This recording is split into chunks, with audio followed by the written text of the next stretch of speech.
Si vous regardez avec moi dans Luc chapitre 4, aujourd'hui nous parlons de l'empowerment par la parole de Dieu. L'empowerment par la parole de Dieu. Qui se traduit en français par différents mots, aucun de ces mots ne réussit à vraiment refléter le sens de ce mot anglais. Ce mot veut dire que peut parfois être traduit par capacitation, habilitation, peut être traduit, certains traduisent par empouvoirment, qui est un mot un peu bastardisé.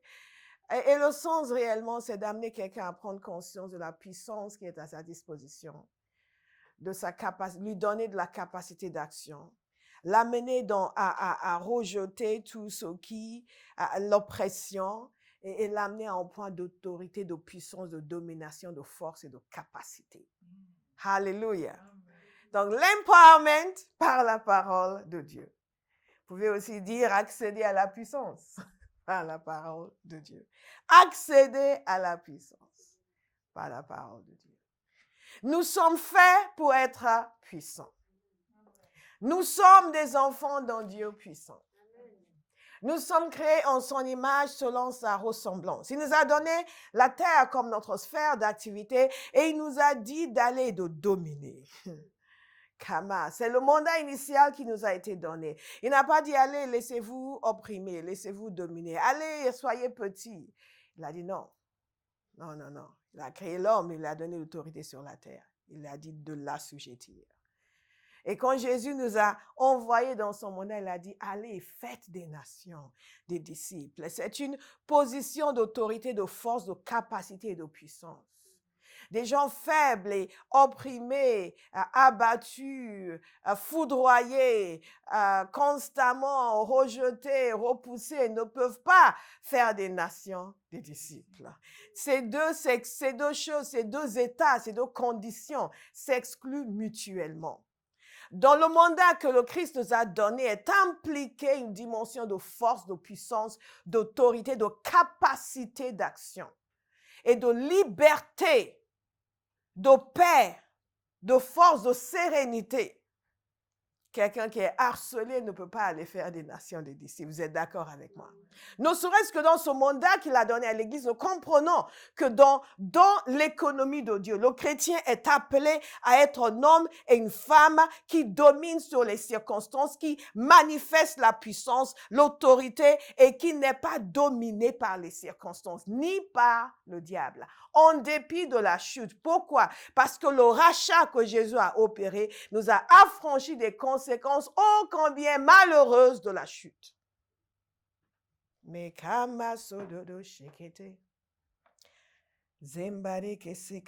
nous devons savoir comment ça se fait. Et le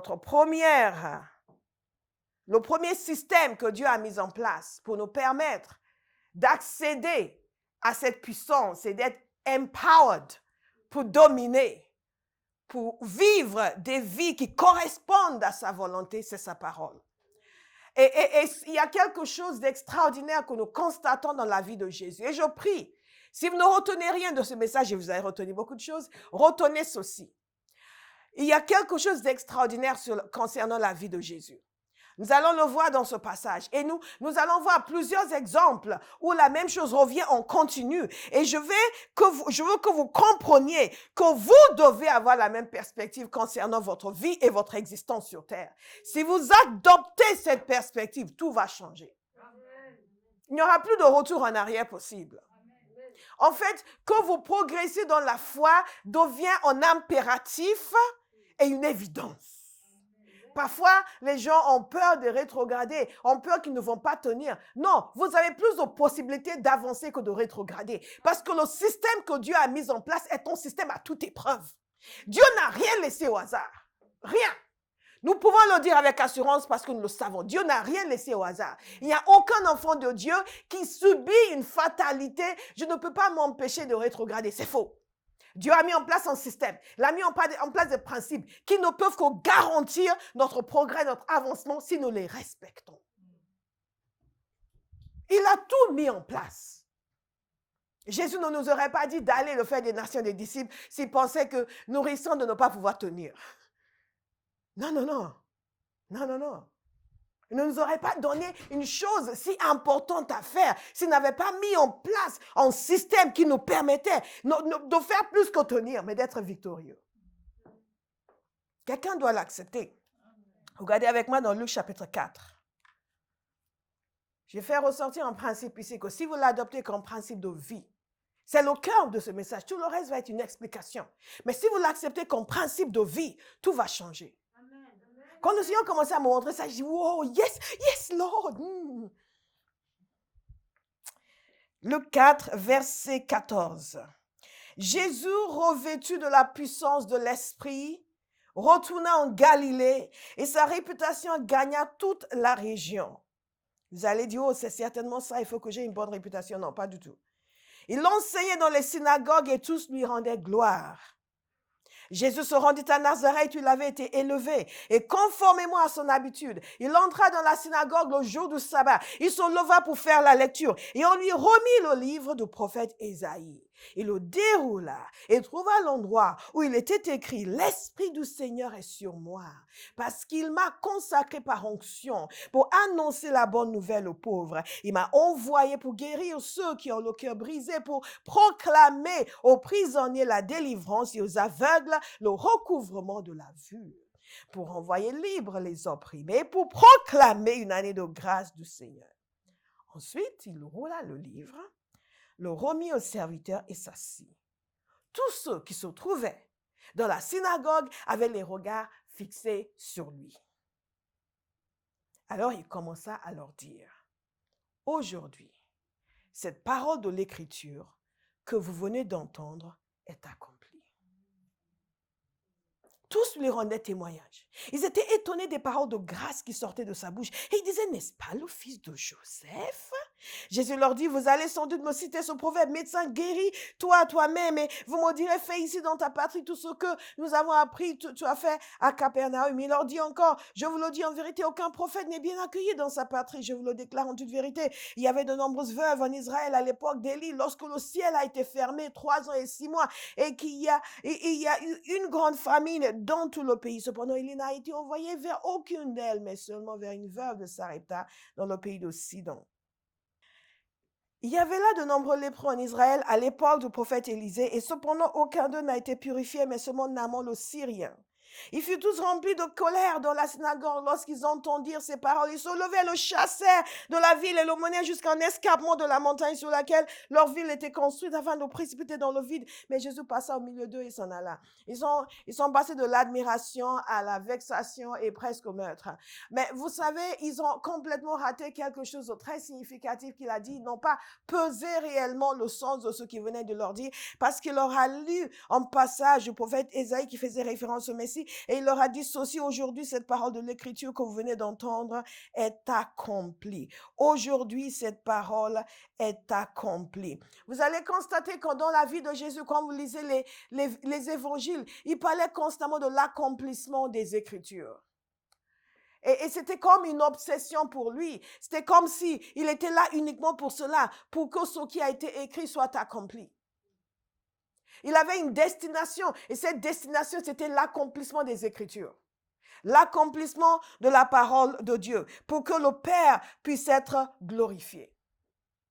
On voit déjà à sa naissance a été décrite dans ces thèmes que c'était, tout cela arriva, Matthieu 1, 22, 23, tout cela arriva afin que s'accomplisse ce que le Seigneur avait annoncé par le prophète. La vieille sera enceinte, elle mettra au monde un fils et on l'appellera Emmanuel, ce qui signifie Dieu avec nous. La manière dont il est né, c'était pour accomplir les Écritures.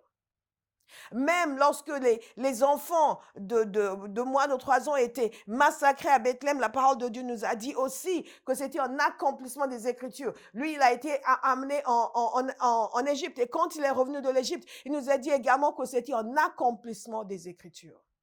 Et nous constatons que dans ses choix de vie, vous pouvez me dire, oui, ça c'est ce qui lui est arrivé. Un peu comme ce qui nous est arrivé à la nouvelle naissance. La parole de Dieu est claire sur le fait que celui qui appelle le nom du Seigneur sera sauvé et que nous passons de la mort à la vie. Et tout ce qui nous est ici, nous croyons que Jésus-Christ est le Fils de Dieu, nous croyons qu'il est mort, il est ressuscité, le 3e jour nous serons sauvés. Ce sont des choses qui nous sont arrivées. C'est l'accomplissement des Écritures. Est-ce que vous me suivez? Quelqu'un voit déjà où je veux en venir. Mais si vous ne voyez pas, vous allez voir. Et quand vous regardez la vie de Jésus, dans les choix qu'il a faits, ces choix étaient déterminés par la nécessité que les Écritures soient accomplies. La nécessité de faire ce qu'il convenait de faire pour que le Père soit glorifié. On voit dans sa vie une absence totale d'intérêt personnel, de choix basés sur ce qui l'arrange lui. Tout était lié à la volonté du Père pour que les Écritures soient accomplies, pour accomplir toute justice. Comme il a déclaré quand il est allé se faire baptiser, lui, le Fils de Dieu, se faire baptiser par Jean. Et Jean était hésitant, il dit, mais c'est moi qui devrais me faire baptiser par toi. Et il a insisté pour que ce soit fait, parce que toute justice devait être accomplie. Tout ce que le Père veut doit se faire comme le Père le veut. Tout ce que le Père a dit, tout ce qui a été écrit doit s'accomplir tel quel. Bien-aimés, je veux vous inviter à adopter le même système de vie, le même principe de vie. Parce qu'en réalité, nous sommes appelés à être des imitateurs de Christ. Il a vécu exclusivement pour que les Écritures soient accomplies. Et chaque enfant de Dieu doit avoir exactement la même perspective, vivre de telle sorte que les Écritures soient accomplies. Que ce qui est dit dans la parole de Dieu soit manifesté dans sa vie, soit sa réalité. Ce qu'il expérimente, non pas parce qu'il a besoin d'aide et veut se sentir mieux, il veut pouvoir dormir la nuit, il veut pouvoir ne plus avoir mal au ventre, mais non, pour que le Père soit glorifié.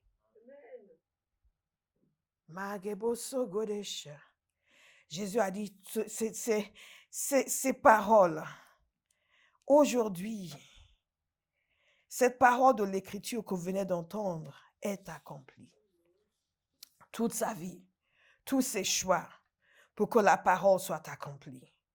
Vous savez, même sa mort, il savait avant tout le monde ce qui devait lui arriver.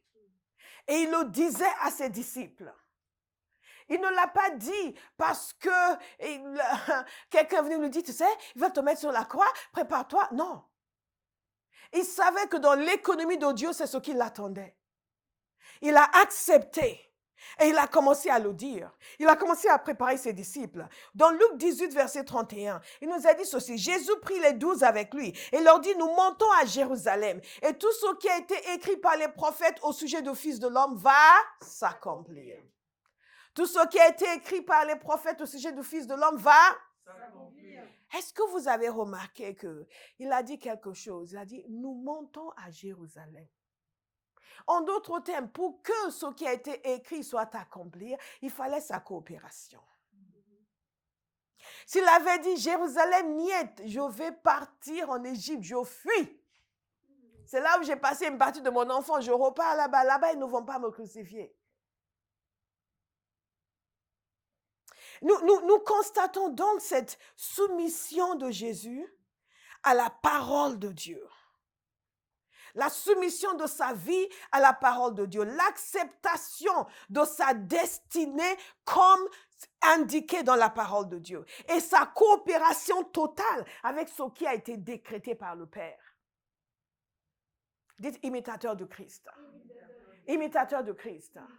Une bonne partie de nos difficultés en tant que chrétiens viennent de la discordance entre nos vies et ce qui est écrit. Et du peu d'intérêt que nous avons à ce que ce qui est écrit dans le livre soit manifesté dans nos vies. Nous cherchons ce qui est écrit quand nous avons besoin de l'aide de Dieu. Mais ce que nous voyons dans la vie du Seigneur Jésus, c'est qu'à tous les niveaux, sa vie devait être totalement conforme à ce qui est écrit. Et c'est la même chose pour chaque enfant de Dieu. Nous devons vivre avec cette obsession. Que ma vie soit conforme à ce qui est écrit. Que mes désirs soient conformes à ce qui est écrit. Que mes paroles soient conformes à ce qui est écrit. Que ma vision de mon avenir soit conforme à ce qui est écrit. Que je puisse dire, aujourd'hui, cette parole de l'Écriture s'est accomplie. aujourd'hui, cette parole de l'Écriture s'est accomplie. Vous savez, même à la fin, quand ils sont venus le chercher, Jésus encore a trouvé que c'est ce qui est écrit. Matthieu 26, verset 54. Il nous a dit ceci: comment donc s'accompliraient les Écritures d'après lesquelles cela doit se passer ainsi? À ce moment, Jésus dit à la foule: vous êtes venus vous emparer de moi avec des épées et des bâtons comme pour un brigand. J'étais tous les jours assis parmi vous, enseignant dans le temple, et vous ne m'avez pas arrêté. Mais tout cela est arrivé afin que les écrits des prophètes soient accomplis.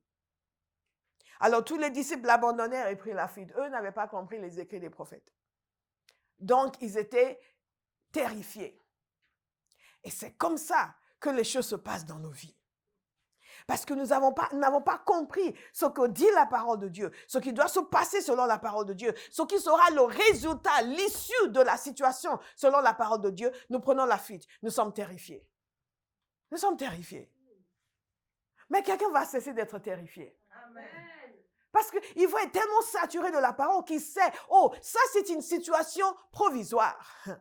Mais ce qui est écrit, c'est ceci: par ces meurtrissures, j'ai été guéri.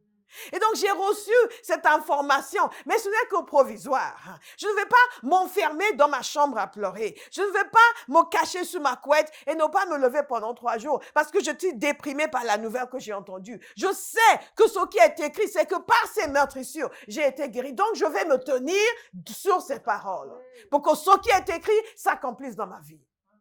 Amen. Vous savez, ce principe, Jésus lui-même l'a enseigné quand il a rencontré les disciples sur le chemin d'Emmaüs, qui ne comprenaient rien de ce qui se passait.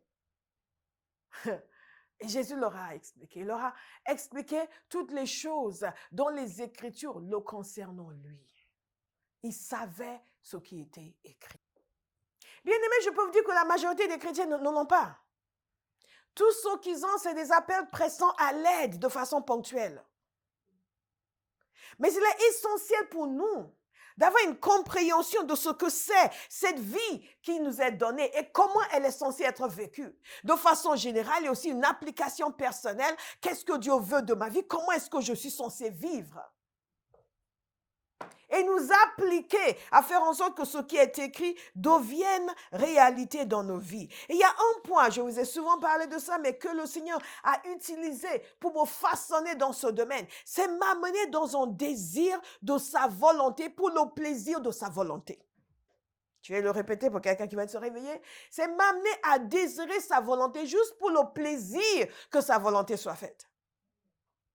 Même quand ça m'arrangeait. En d'autres termes, l'objectif premier de la personne qui veut être guérie, ce n'est pas parce qu'elle veut être bien. C'est parce qu'elle veut que ce qui est écrit soit accompli. C'est parce qu'elle veut que Dieu soit glorifié. C'est parce qu'elle veut que les gens puissent dire, comment ça s'est passé, Dieu? Comment? Parle-moi de ton Dieu. L'objectif premier de la personne qui veut vivre une vie chrétienne victorieuse, qui veut vivre remplie de joie. Vous savez, on passe à une dimension de maturité. Quand notre objectif cesse d'être moi, mais lui. Que sa volonté soit faite. Que ce qui est écrit soit accompli. Que ce qu'il a déclaré concernant ses enfants soit manifesté dans ma vie afin qu'il soit glorifié. Afin qu'il ait plaisir à voir sa parole manifestée en moi. 2 choses importantes ce matin. Votre vie doit refléter ce qui est écrit. Ça doit être une obsession. 2e chose, ça doit être pour la gloire de Dieu, pas juste pour votre bien-être. Et c'est là où nous voyons toute la coopération du ciel. Qu'on se crie, Jésus n'a jamais rien voulu pour lui-même pendant qu'il était sur terre. C'est extraordinaire. Il n'y a pas un moment où il lui a dit, j'en ai marre, hein, moi je prends mes vacances. Il n'y a pas en ce jour, il était toujours, pourtant, il s'isolait pour prier. Pour être plus pour honorer le Père et être plus à même de l'honorer parmi le peuple. Il isolait ses disciples pour qu'ils puissent se reposer loin de la foule. Mais jamais pour se prélasser sur son canapé devant la télé. Moi aussi, j'ai le droit de regarder la télé. Ce n'est pas un péché. Vous avez le droit.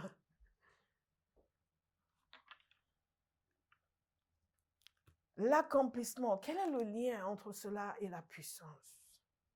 Parce qu'en fait, on ne peut pas dissocier nos vies de la puissance qui est exprimée à travers nos vies, ni de la puissance, du degré de puissance dans laquelle nous vivons.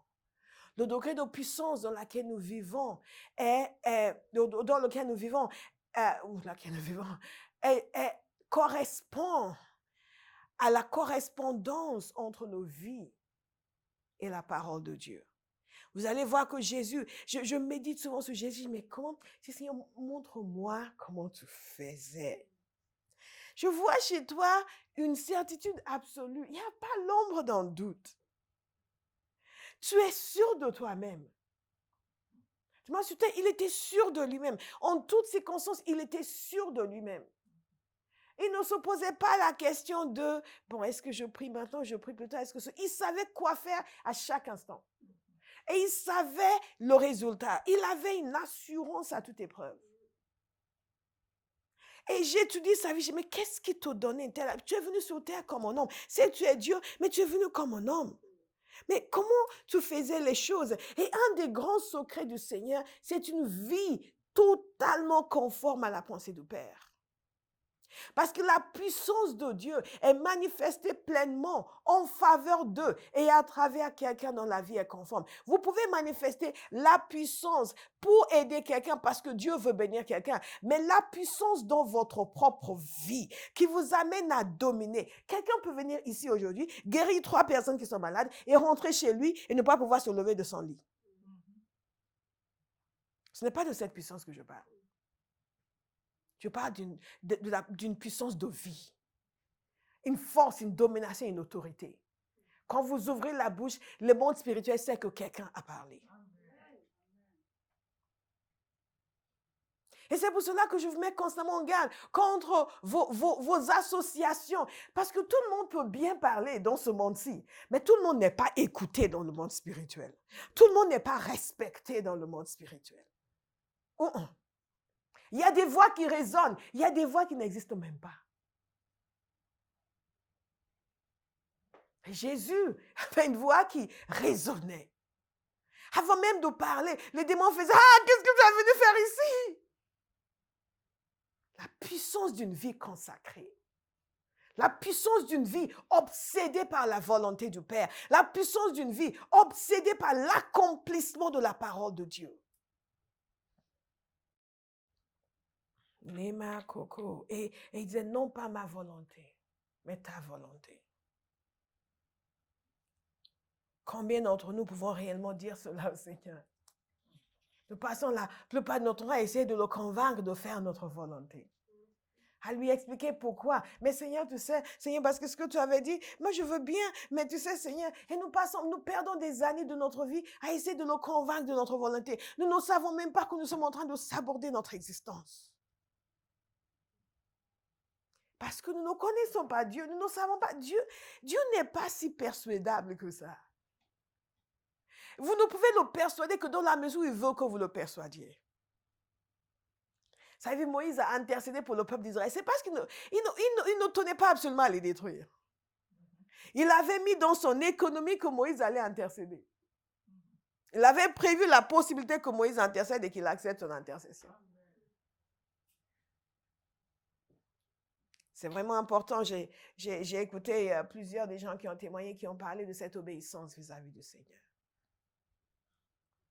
Vous savez, sa parole existe depuis toujours. Elle a été mise par écrit pour nous. Nous ne pouvons rien faire contre. Nous ne pouvons pas le convaincre de la changer. Est-ce que vous comprenez? Quand il dit tu ne tueras pas, ce n'est pas sujet à discussion. Mais Seigneur, laisse-moi tuer la copine de mon mari et après je vais me repentir. Ça ne peut pas exister. Ce n'est pas négociable. Vous comprenez? Sa parole est éternelle. Jésus a vécu pour que tout ce qui a été dit le concernant soit accompli. Quand vous avez cela comme objectif, vous vivez différemment. Vous vivez différemment. Et c'est ça l'objectif que nous devons avoir. Et pour que les Écritures soient accomplies. J'ai noté quelque chose ici. J'ai dit la correspondance entre nos vies et la volonté de Dieu, c'est la mesure de la gloire que Dieu reçoit de nous. Il est vrai que nous, les charismatiques, on chante pendant 30 minutes, 40 minutes, 1 heure, alors que nos églises traditionnelles, on chantait pendant quelques minutes seulement. Et nous pensons que nous sommes vraiment en train d'offrir un culte au Seigneur. Mais le culte au Seigneur, ce n'est pas uniquement nos chants. Le véritable culte au Seigneur, ce sont des vies qui sont en phase avec lui. C'est quand Dieu vient et dit ça, il dit oui, oui, oui, oui, oui, Seigneur, oui, oui, oui, oui. Ça, c'est l'honorer. Vous voyez sa parole dit Amen, Alléluia, je suis d'accord. Ça, c'est l'honorer. Ça, c'est l'honorer. Vous regardez par exemple dans une famille un enfant qui dit tout le temps, je t'aime, maman, mais n'obéit jamais. Au moment donné, je dis, c'est bon, moi, je t'aime. Fais ce que je t'ai dit.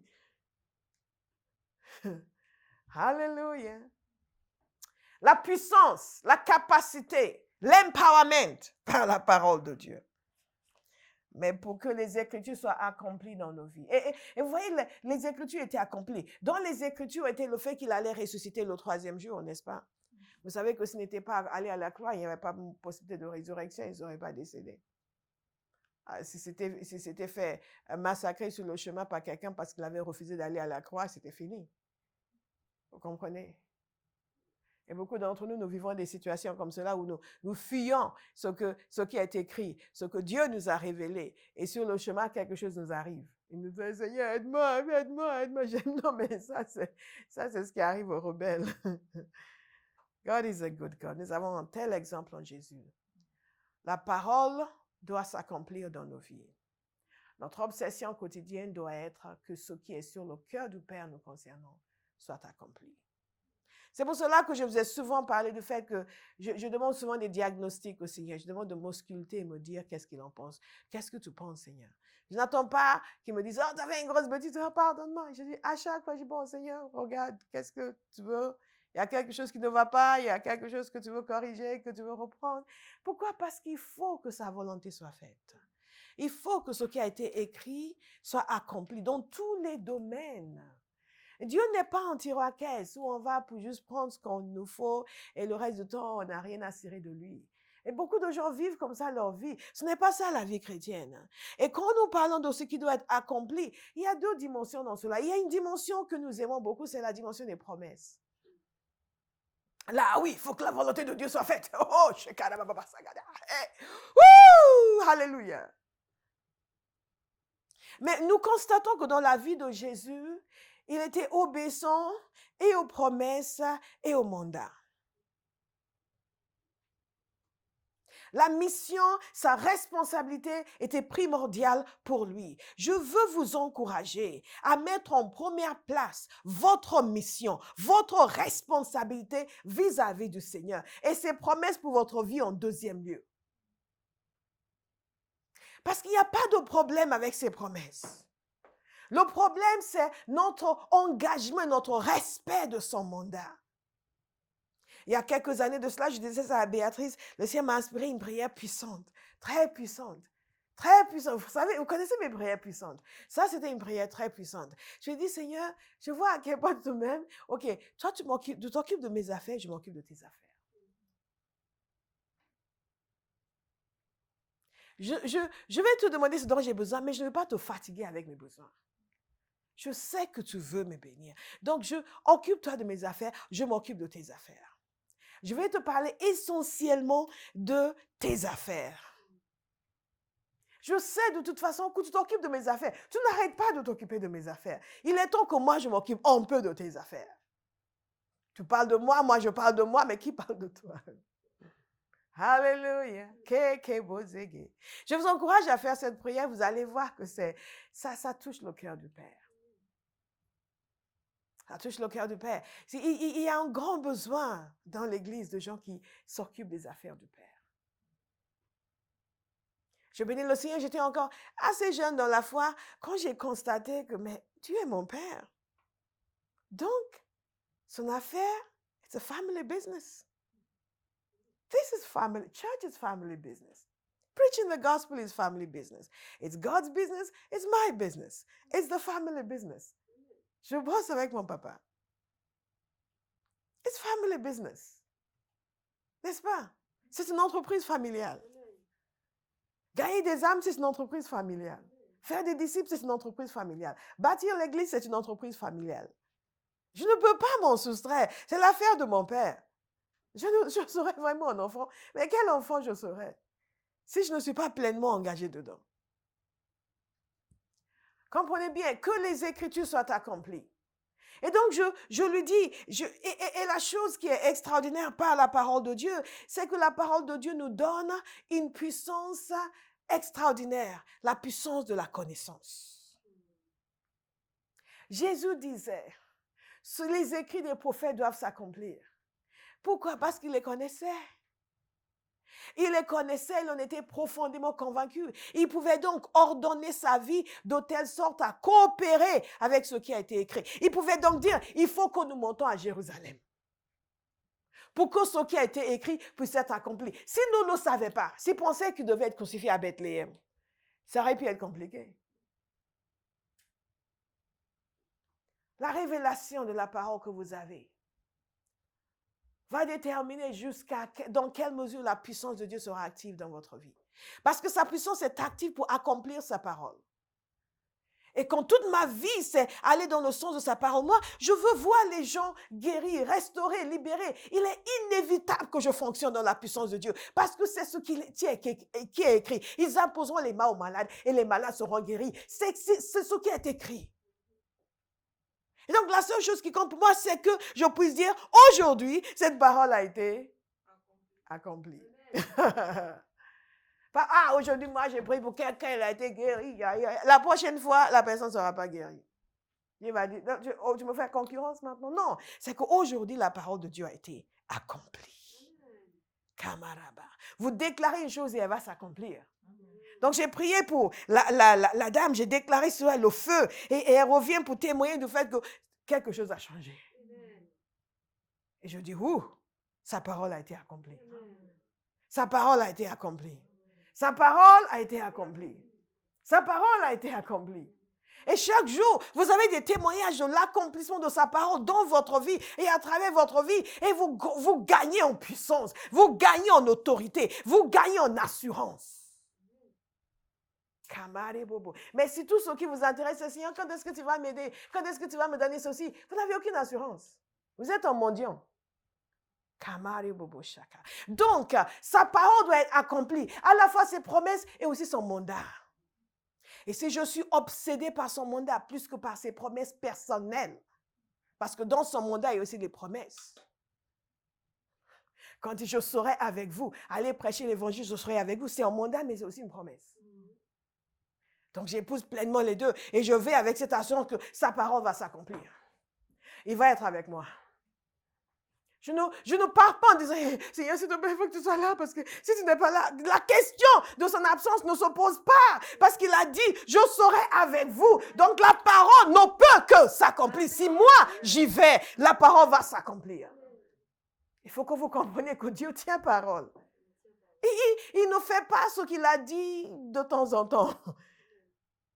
Jésus a hypothéqué toute son existence sur la fidélité de Dieu à accomplir sa parole. Est-ce que vous vous rendez compte? Il a tout misé sur l'accomplissement de la parole de Dieu. Est-ce que vous êtes capable de faire de même? Il a tout misé, toute son existence, il a misé sur l'accomplissement de la parole de Dieu. Sur l'exécution de la volonté de Dieu, la fidélité du Père à faire ce qu'il a dit qu'il va faire. Nous ne pouvons pas avoir une maison remplie si nous ne croyons pas que Jésus va réellement amener les gens dans son enclos. Nous n'allons pas faire ce qu'il nous dit de faire. Beaucoup d'entre nous, le Seigneur nous a suggéré des choses. Depuis que nous avons commencé, nous n'avons pas écouté. Parce que certains ont pensé, oui, mais moi, ce n'est pas mon jeu, ce n'est pas ceci. Ils ont pensé à eux, à leur confort, plus qu'à l'accomplissement de la parole. Et quand nous sommes comme ça, nous restons petits et nous restons faibles. Nous restons faibles d'année en année, les années s'accumulent, mais on reste faible parce qu'il y a une dimension d'obéissance, d'obsession par le mandat de Dieu. Dieu a dit, il faut que cela soit fait, quel que soit ce que ça me demande et ce que ça me coûte. Et quand vous faites cela, Dieu vient, il honore, vous grandissez à l'intérieur. Vous devenez quelqu'un sur qui on peut compter. Et en esquive, vous devenez quelqu'un qui fait peur aux forces des ténèbres parce que lui là, il va faire ce que Dieu dit. Et ils savent qui est qui. Lui, il va faire ce que Dieu dit. Et ils viennent vous attaquer en sachant que c'est peine perdue, mais ils viennent parce que c'est leur job.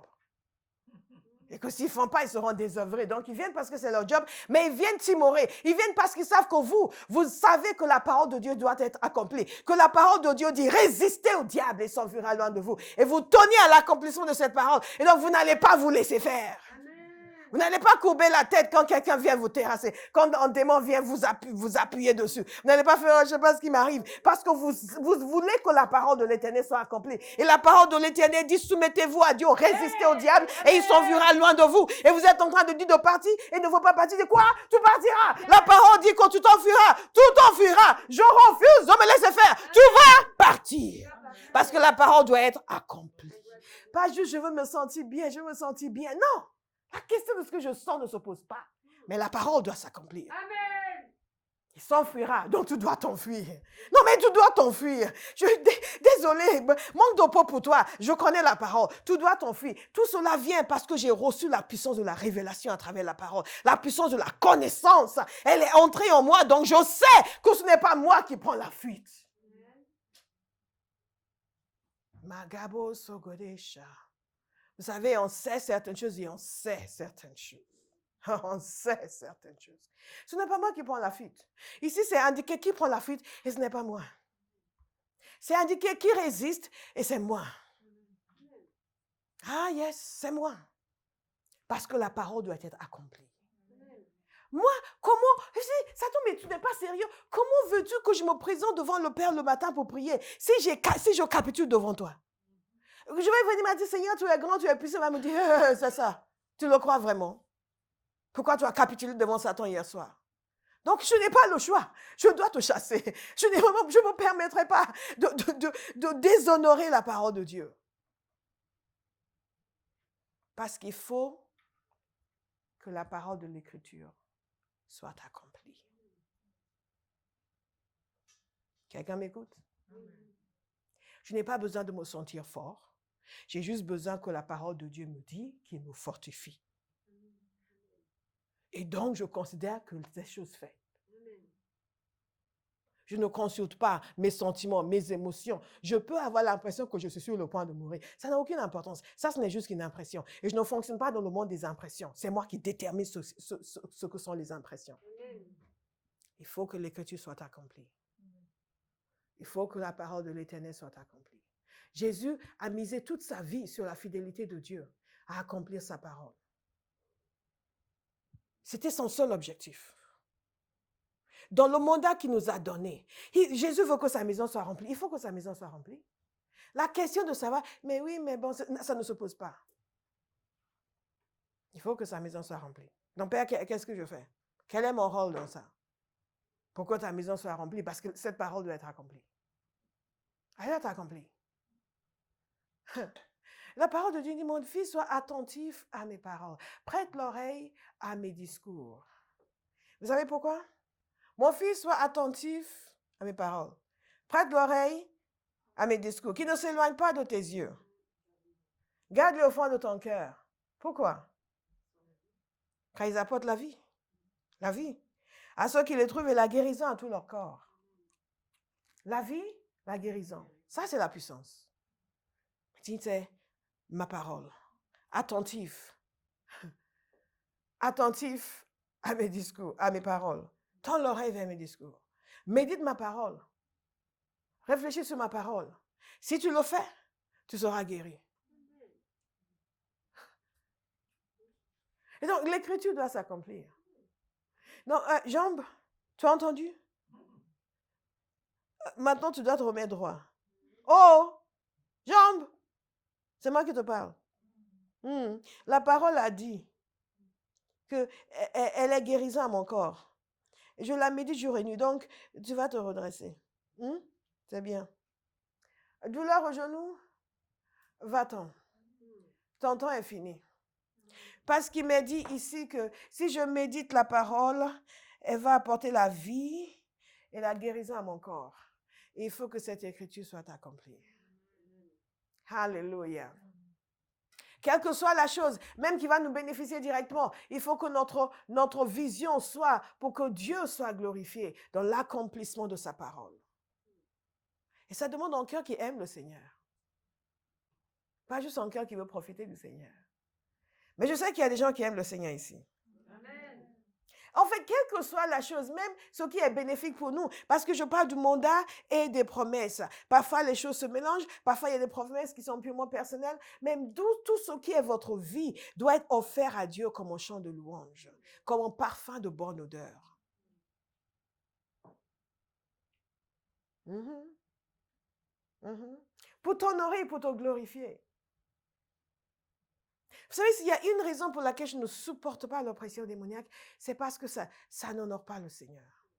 Ah, mais il est mort à la croix. Il est venu sur terre. Il a laissé de côté sa gloire céleste. Et je vais laisser un démon venir me piétiner. C'est injuste. C'est ingrat. C'est franchement ingrat de ma part. Alors que j'ai l'autorité pour l'arrêter. Je suis juste trop fainéante, je me laisse faire. Vous ne vous laissez plus jamais faire. Parce que la parole doit être accomplie. Dieu doit être glorifié. Alléluia.